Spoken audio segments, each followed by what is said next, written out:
Thank you.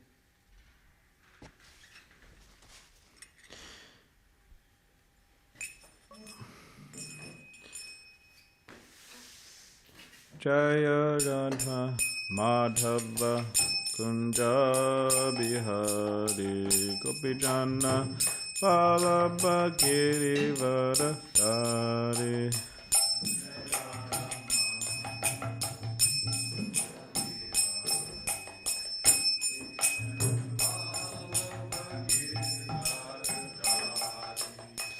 Yashodanandana Braja Jana Ranjana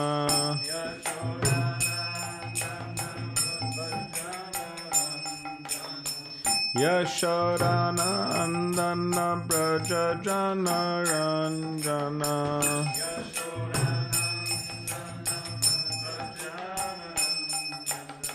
Yamuna Tiravanachari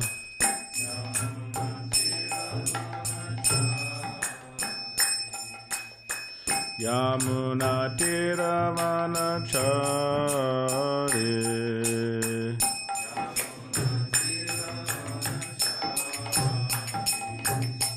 Jaya Radha Madhava Kunja Bihari Gopijana Vallabha Girivardhari.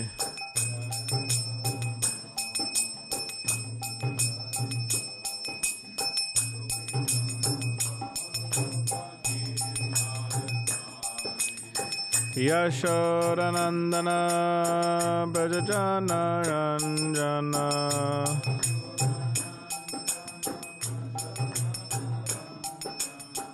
Yashodanandana Brajajana Ranjana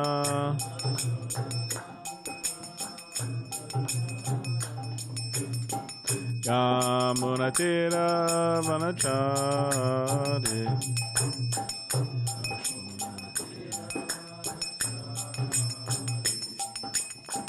Yamuna Tiravanachari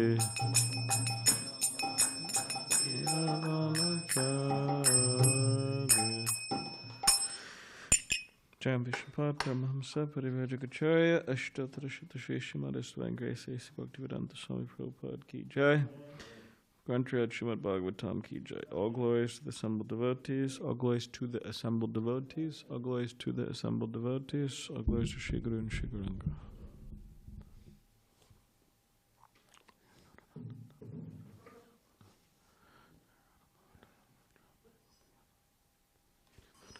Om Namo Bhagavate Vasudevaya. Om Namo Bhagavate Vasudevaya. Om Namo Bhagavate Vasudevaya. Can you bring me the book, please? This is fifth. Seventh canto, Srimad Bhagavatam, The Science of God, chapter 11. Anyone remember? 14. Oh, 14. Yeah, text 14, yeah. Chapter 11, The Perfect Society for Social Classes, text 14. Viprasyad Yanadini Shad Anyasya Pratigraha Ragyo Vritti Praja Goptur Aviprad Va Karadibihi Viprasyadya Yanadini Shad Anyasya Pratigraha Ragyo Vritti Prajagoptur Vipradva Karadibihi viprasyadyanadini Shat anyasya pratigraha Ragyavati prajagoptor Vipradva karadibihi Viprasyad yayadnadini Shad anyasya pratigraha Ragyavati prajagoptor Vipradva karadibihi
Viprasya of the Brahman. Adhyayana adini, reading the Vedas, etc. Shat 6. To study the Vedas, to teach the Vedas, to worship the deity, to teach others how to worship, to accept charity and to give charity. To study the Vedas, to teach the Vedas, to worship the deity, to teach others how to worship, to accept charity and to give charity. Anyasya, of those other than the Brahmins, the Kshatriyas. Apratigraha, without accepting charity from others. The Kshatriyas may execute the 5 other occupational duties prescribed for the Brahmins. Ragyaha, of the Kshatriya. Vritihi, the means of livelihood. Prajagoptuhu, who maintains the subjects. Aviprat, from those who are not Brahmins. Va, or Kara Adibihi, by levying revenue taxes, custom duties, fines for punishment, etc. Translation, comment, and purport by His Divine Grace, A.C. Bhaktivedanta Swami Prabhupada. For a Brahmin, there are 6 occupational duties. A Kshatriya should not accept charity, but he may perform the other 5 of these duties. A king or Kshatriya is not allowed to levy taxes on Brahmins, but he may make his livelihood by levying minimal taxes, custom duties, and penalty fines upon his subjects. Purport. Vishwanath Chakravarti Thakur explains the position of Brahmins and Kshatriyas as follows. Brahmins have 6 occupational duties, of which 3 are compulsory, namely, studying the Vedas, worshipping the deity, and giving charity. By teaching, by inducing others to worship the deity, and by accepting gifts, the Brahmins receive the necessities of life. This is also confirmed in the Manu Samhita. Sannam tu karmana asya trini karmanani jivaka yajanadya panne chaiva vishuddhachcha pratigraha. Of the 6 occupational duties of the Brahmins, 3 are compulsory, namely worship of the deity, study of the Vedas, and the giving of charity. In exchange, a Brahmin should receive charity, and this should be his means of livelihood. A Brahmin cannot take up any professional occupational duty for his livelihood. The Shastras especially stress that if one claims to be a Brahmin, he cannot engage in the service of anyone else. Otherwise, he at once falls from his position and becomes a Shudra. Srila Rupa Goswami and Sanatana Goswami belong to a very respectful family, but because they engage in the service of Nawab Hussain Shah, not even as ordinary clerks, but as ministers, they were ostracized from Brahminical society. Indeed, they became like Mohammedans and even changed their names. Unless a Brahmin is very pure, he cannot accept charity from others. Charity should be given to those who are pure. Even if one is born in a family of Brahmins, if one acts as a Shudra, one cannot accept charity, for this is strictly prohibited. Although the Kshatriyas are almost as qualified as the Brahmins, even they cannot accept charity. This is strictly prohibited in this verse by the word apratigraha. What to speak of the lower social orders, even the Kshatriyas must not accept charity. The king or government may levy taxes upon the citizens in various ways, by revenue duties, custom duties, realization of fines, and so on, provided the king is able to give full protection to his subjects, to assure the security of their life and property. Unless he is able to give protection, he cannot levy taxes. However, a king must not levy any tax upon the Brahmins and the Vaishnavas fully engaged in Krishna consciousness. Amaganitivarandasya Gananjana Shalakaya Chakshulan Militamena Tasmai Shri Gurve Namaha Mukam Kadidavachalam Pangam Langaite Girim Yakripta Maham Vande Shri Gurunditaranam Vanchakabdribhisha Kripa Sindhubevacha Patitanam Pavanibhyo Vaishnavebhyo Namo Namaha. Jai Shri Krishna Chaitanya Prabhu Nityananda Shri Advaita Gadadhar Shivasari Gaur Bhaktivinoda. Hare Krishna Krishna Krishna Hare Hare, Hare Rama Rama Rama Hare Hare. Translation again. For a Brahmin, there are 6 occupational duties. A Kshatriya should not accept charity, but he may perform the other 5 of these duties. A king or Kshatriya is not allowed to levy taxes on Brahmins, but he may make his livelihood by levying minimal taxes, custom duties, and penalty fines upon his subjects.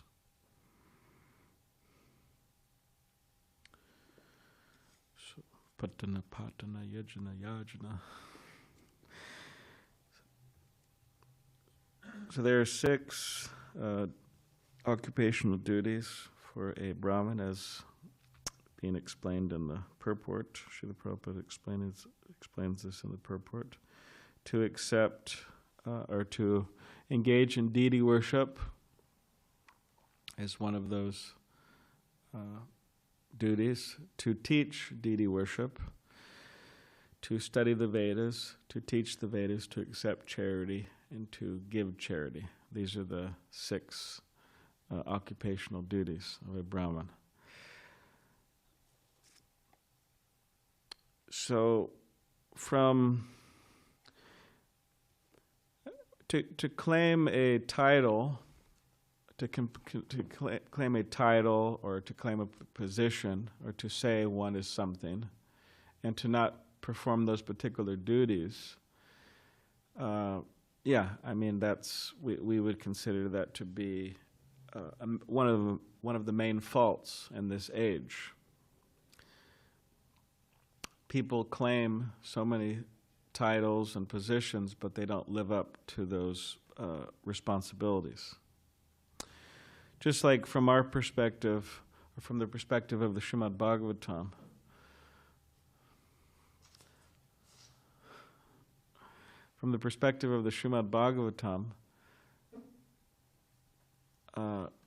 when we look at modern day school teachers, when we look at teachers of religion, when we look at politicians, and so on, do we accept that any of them are qualified to have that particular role? What do you think? You're saying yes, Sureshwar? Yes. Well, we don't accept them as qualified. They may have some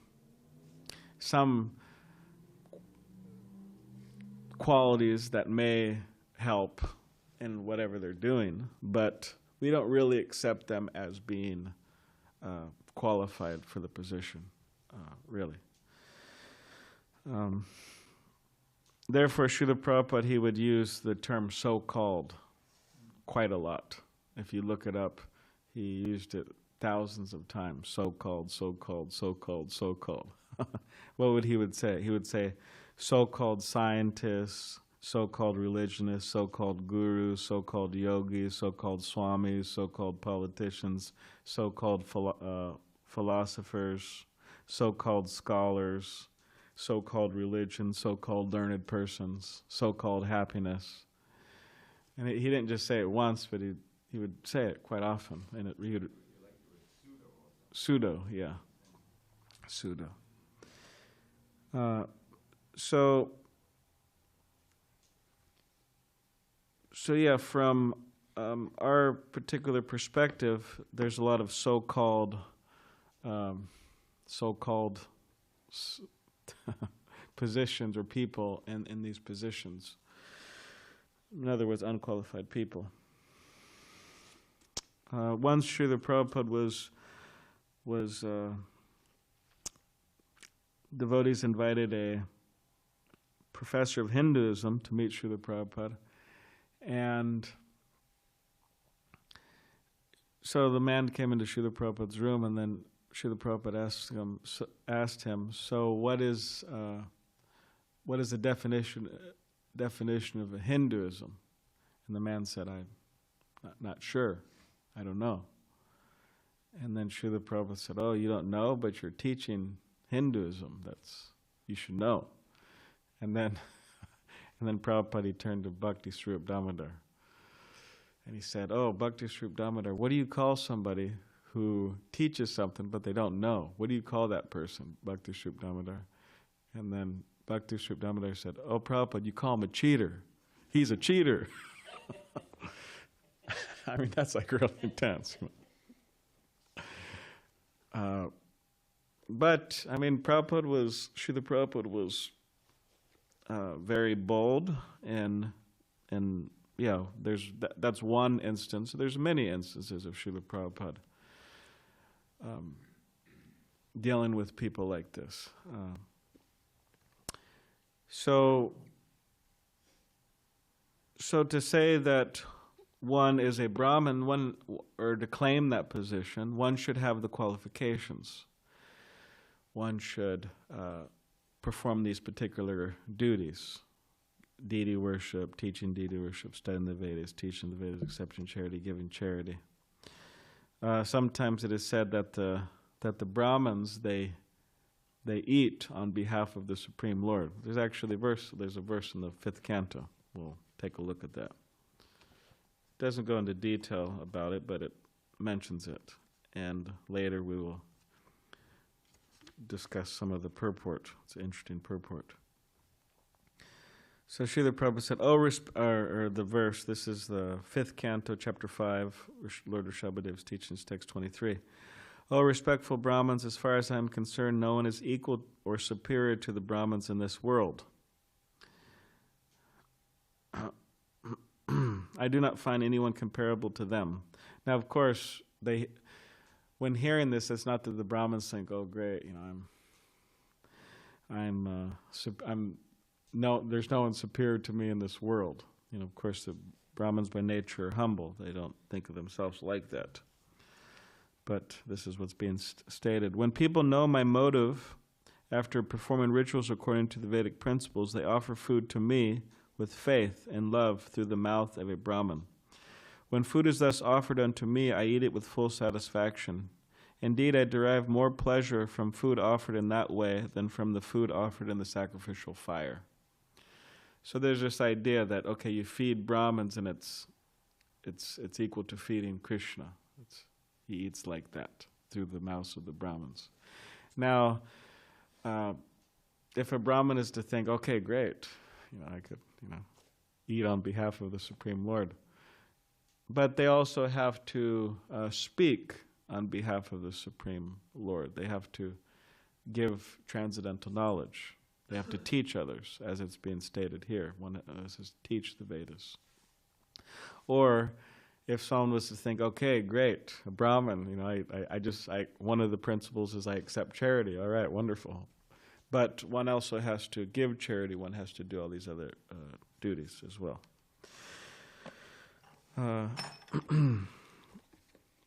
And it's important because much of the religious world has been heavily criticized for being hypocrites, for not really following what they profess to teach and just teaching it and cheating people. So, and giving God or giving religion a bad name. So it's very important that when we read these qualities of the Brahmins, of the Vaishnavas, we recently just read 30 qualities. It's really important that we try to develop them or understand the importance of displaying them to the world for people's benefit.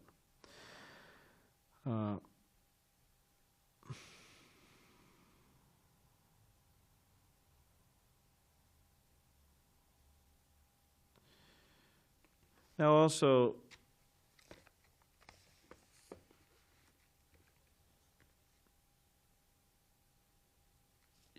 you have, when we talk about the different occupational duties of Brahmins, a lot of the times people may think of Brahmins as simply priests, like they got one profession, it's a priest. If you're not a priest, you're not a Brahmin, you're out. Anyways, Bhakti Raghava Swami, in one of his books, it's a very intense cover, Modernity is Killing Civilization. See his cover? It's like a gun, and that's apparently like nature, like Mother Nature, is like a mountain, see her face.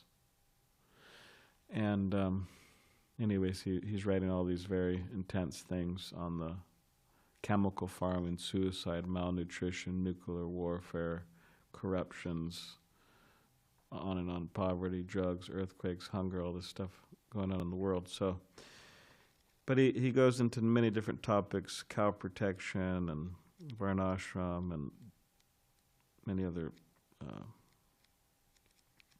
things he brings up in the book. But in one particular section, he writes that generally people think of Brahmins, they think of them as priests.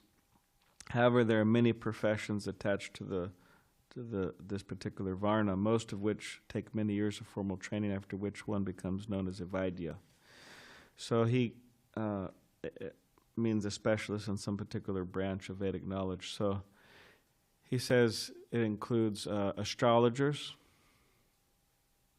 Interesting, he writes here scientists, lecturers, yoga teachers, Ayurvedic doctors known as Kaviraj, Vastu consultants, traditional music teachers, traveling preachers, writers, advisors in the political field to government ministers, architects.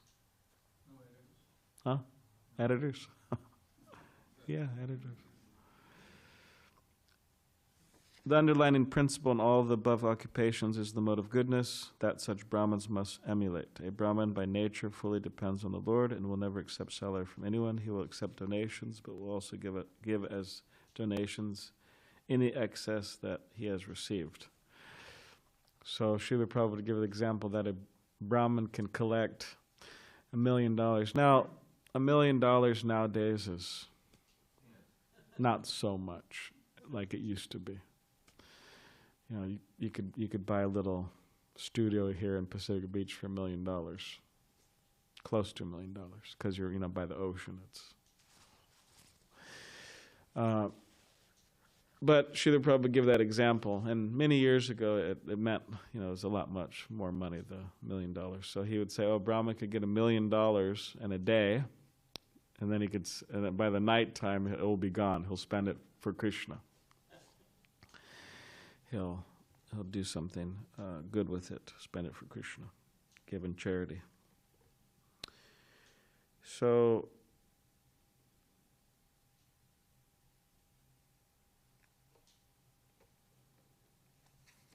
Srila Prabhupada brings up in the purport that the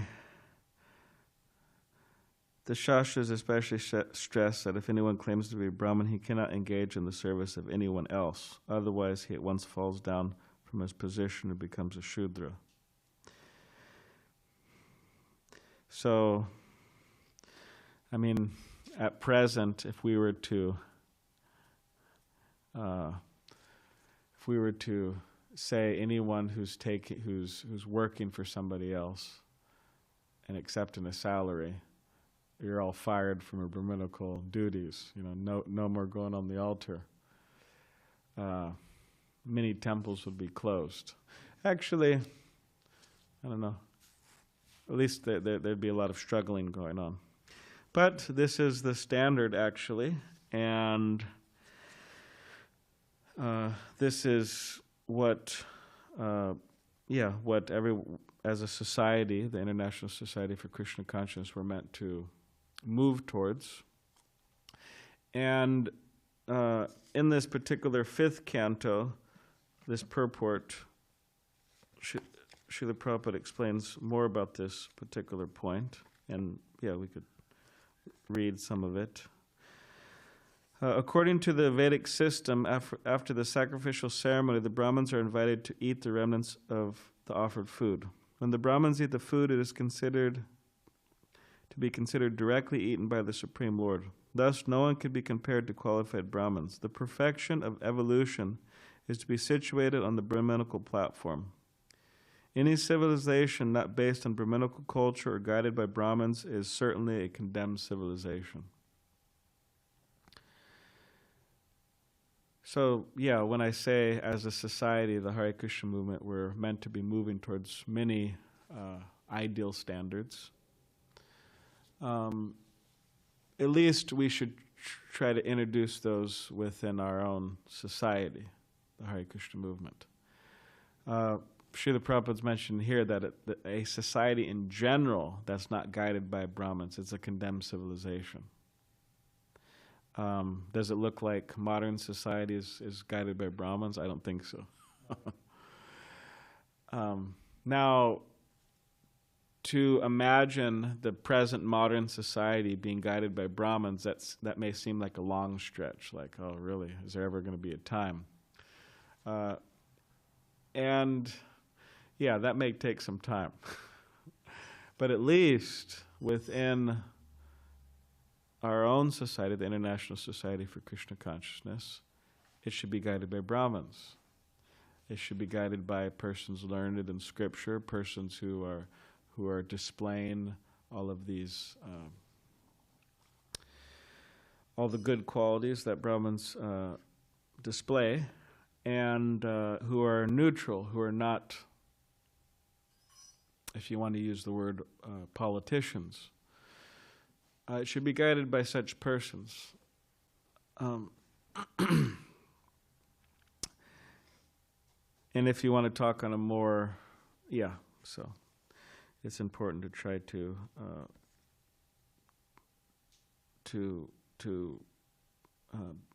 live by that principle, be guided by Brahmins. Now, in our own personal life also, we also want to be guided by Brahmins. We want to be guided by learned persons wise persons who can help us navigate in our life. So one, we want the society the society should be guided. 2 is that we should be guided. And 3 is that there's a great need for persons to become qualified Brahmins, to engage in these 6 occupational duties seriously, to live as Brahmins, to display all these particular qualities. It's a great need, actually. So so if anyone could do that, that would be a great service. All right, so we'll continue the purport. Presently, human civilization is based on sense gratification, and consequently, more and more people are becoming addicted to different types of things. No one respects Brahminical culture. Demoniac civilization is attached to ugra karma, horrible activities, and big industries are created to satisfy unfathomable lusty desires. Consequently, the people are greatly harassed by governmental taxation. They keep on just... Good time to join the brahmacharya ashram. Of course, you got to stay a brahmachari to not be taxed, but it just keeps on going up and up and up, taxes. It's amazing how much they take out of your paycheck, actually. I was talking with one devotee about that. I was saying, how much do they take out of your paycheck? And he was telling me, and I was just shocked. It's like, wow, it was a lot. Like a significant chunk, you know. They do that with everybody. I mean, the Bhagavatam predicts that eventually it's going to get so bad people are just going to run to the forest. Huh? If there are any forests? Yeah. The people are irreligious and do not perform the sacrifices recommended in Bhagavad Gita. Yagyad bhavita parajanya. By the performance of sacrifice, clouds form and rain falls. Due to sufficient rainfall, there is sufficient production of food. Guided by the Brahmins, society should follow the principles of Bhagavad Gita. When animals and man are sufficiently fed with grains, they become stronger, their hearts become tranquil, and their brains peaceful. They can then advance in spiritual life, life's ultimate destination.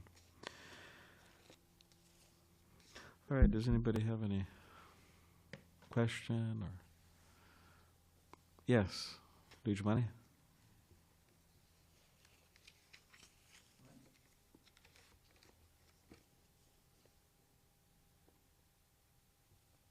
Srila Prabhupada mentions in the purport that one of the occupational duties is to give charity, and so that means that we give something we have as Brahmins. Knowledge, we give mercy. But then what's the difference between give charity and teach from Shastra or teach deity worship? What would be the difference? Or what can we add to giving charity? Well, giving charity, like for example, if somebody gives you, if like in a day, you do this yagya, that yagya, or whatever, this ceremony, that ceremony, or just it just so happens somebody gives you like, let's say, 10 wool chaudhars. You know, like, what are you going to do with 10 wool chaudhars? I mean, I guess you could use one as your napping chaudhar. You could use one on your chair. You could, I don't know. I mean, but so you give some chaudhars away, some wool chaudhars away, because it's excessive. So you give it away. So that's an example. But as Srila Prabhupada would say, that the best charity is to give them knowledge. That's the best form. So that's the basic idea. If you get anything excessive, then you give in charity. Or let's say a Brahmin just like, somebody leaves him a bunch of money. You know, like, they live a simple life. What are they going to do with that? Build like some mansion or something and live in there? And, you know, by nature, Brahmins are simple, so they'll take that money and they'll build a few temples, or they'll put on a Rath, or they'll, you know, donate to the Rath Yatra festival, or, you know, something like that. Have you had that experience? No. It's not in my charts. I had another question. If you're a Brahmin, you have to teach, and you mentioned something along the lines that you have to train others to be a Brahmin too. What would that look like in, let's say, in the brahmacharya ashram? Well, one is to teach the Vedas, to study and to teach. So teaching okay, you're giving your Bhagavatam class, your Sunday feast, or your talk, or you're teaching people, asking questions who are coming to the temple, or you're giving specialized seminars or Bhakti Shastra or something like that. And in terms of teaching deity worship, I mean, if you're engaged in deity worship and those who are new pujaris, you're teaching them by your example. That's another thing. It's not just teaching. It means, okay, this is how you dress the deity, this is how you do the arati, but by your example, you're teaching how to be on time. You're teaching how to be clean, by your example. So, yeah, that's there. Most of the teaching that goes on, most of the teaching that goes on amongst devotees may just be by their example. There's a lot there. Yes? The verse says if you're a Brahmin that you're not supposed to work for someone else. I like that idea. But if, but, yeah, right away. Hope they're not watching. But yeah, but I'm a yoga teacher, so I guess I'm. Yeah, there you go. Do that. But so it says, but what if you're a householder and you're a Brahmin? Then of course you would have occupation to maintain your family, but you could be second initiated. Yeah, I mean, there's some of the occupational roles we read, astrologer, of course. Number of, anyone remember some other ones? Architect, astrologer, huh? Yeah, classical music teacher, all these different things. Now, of course, the society was arranged. It was like it's like day and night how it was arranged in the past. People had respect for Brahmins, for Brahminical culture, for the work they do, and therefore they could live easily, means comfortably, by donations. People would just give them donations for their particular contributions that they made in the society. Now, of course, when we think of Brahmins, how many are there of them? How many of them are there in a, let's say, village setting, or I think it was Radhe Shyam Prabhu. I'm not sure where he got it, but he was saying that the percentage was very small. There was a lot of quote-unquote Shudras, or there were some kṣatriyas, some Vaishyas, but the percentage of Brahmins was quite small. Because then you might wonder if there's so many Brahmins and how all these, yeah, they're kind of competing for business, like, hey, come to my astrological reading, or come to my yoga class or whatever. But the percentage, it seemed to be smaller. So, but yeah, nowadays a number of devotees are engaged in different types of work. They're working for a company or a boss, or things that may not be so, within this realm. So as far as possible, they should move away from that, to get out of that, and accept something that's more in line with that particular nature, Brahminical nature. Yeah. Yes. It's difficult when you're living in a society like this to really strictly follow all the principles of each varna. I remember reading about Kadambakana Maharaj. He was a householder first, and then he was the president of Vrindavan. He got shot, and finally he took sannyas. And he said that he never had to worry about business as much as when he was about to take sannyas, because you can't just dump your wife on the society and expect her to take care. So he had to set up some kind of business for her, which is not really the sannyas thing. It's usually, Prabhupada describes it, yes, you get married, and you have certain kids, some of whom are sons, and then 25 years later, at age 50, you take Manaprastha and sannyas, and then the elder sons take care of one of them takes care of the wife. However, those elder sons are long gone in society, you know, and oftentimes it's not feasible to do that, and so it becomes more difficult to strictly follow. Yeah, then you have this idea of sannyas. I mean, I was reading in this book by Bhakti Raghava Swami, he mentions how for the Shudras, they remain as just grihastas throughout their life. The Vaishyas, I believe they're able to take vanaprastha at a particular point. The kṣatriyas also are vanaprastha, and the brāhmaṇas are expected to take sannyas. That's the idea.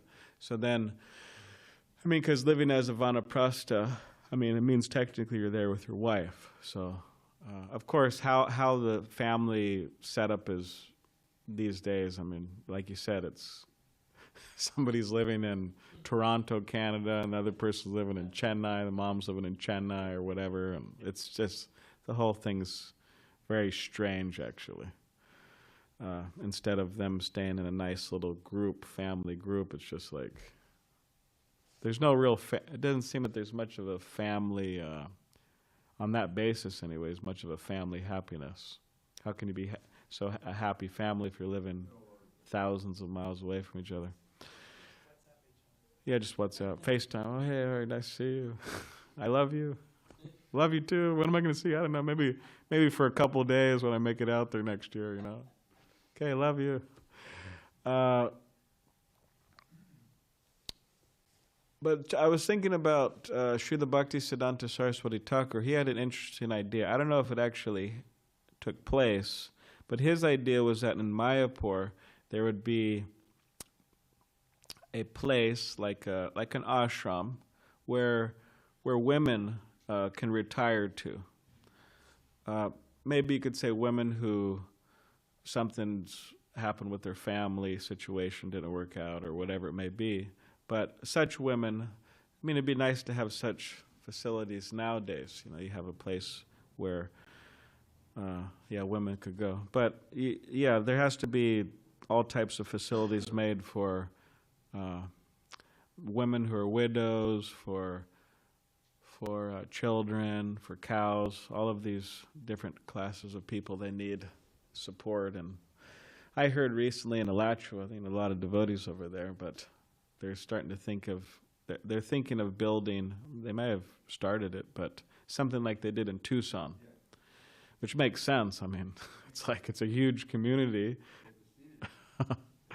Yeah, Tucson's, they finished it, and they could fit about 10 devotees there, devotees who have spent their life serving Krishna and now are having difficulty, physically. They could spend their days in a Krishna-conscious atmosphere. Yeah. So, like this, there needs to be many facilities made. There's no way you can get around it, Balaram. What's that? You're on the Vyasa-san, and your Gurudev started such a facility for women in Vrindavan. Yes, that's true. He started a number of facilities to help different devotees. He started a hospice in Vrindavan. Of course, hospice means, you're about to leave, the body. But he started that hospice on the basis of one of his disciples, Archa Vigraha. Archa Vigraha was from South Africa. She was an artist from South Africa, and she came down with cancer. And she went to Vrindavan to leave her body in Krishna consciousness. And yeah, she was a very advanced devotee, and she attracted a lot of senior devotees to be there with her and to be reading, and Bibi Govinda Swami and all these different devotees were there reading with her. And then she had a request, and I believe she left some money for that, but she had a request that she termed it a back to Godhead clinic can be made for devotees who served throughout their lives, so they could go there peacefully and leave, and also for locals, the residents of Vrindavan, to go there. And so the hospice is there, and I remember I was just reading about it actually. There were 2 doctors who were being trained here in San Diego at the local hospice, And so they were living here, and I think they're living in the Krishna Lounge years ago. And I was Bhakti Brownson at that time, and I got this. I was asked by the temple president to serve these two devotees by driving them to this hospice. Quite often, I drove them, back and forth, because San Diego at the time had a very famous hospice, world famous. So, anyways, I got to do that little service for them, and then they went to that hospice and they worked there in Vrindavan. So there's this hospice, and then he created they called it like a kirtan ashram for women, retired women. They're there and they're living, and so, yeah. All right, any last? Hare Krishna. Oh, there you are, Hare Krishna. Balaram Prabhu, there are two sentences in the purport, and they go as follows. Quote, charity should be given to those who are pure, even if one is born in quote, unless a brāhmaṇa is very pure, he cannot accept charity from others. Charity should be given to those who are pure, close quote. So based on these two sentences, my question is, what is the symptom or symptoms which shows that you are in the presence of a brāhmana who deserves for people to be charitable towards him? Would you like to say something, Jivara Prabhu?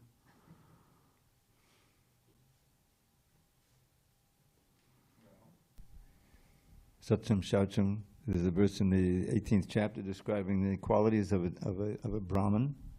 He's truthful, he's always clean, self-controlled, and so forth. So you can see by, as Prabhu would say a million times, the symptoms. And if you're interested, you're going to study over time.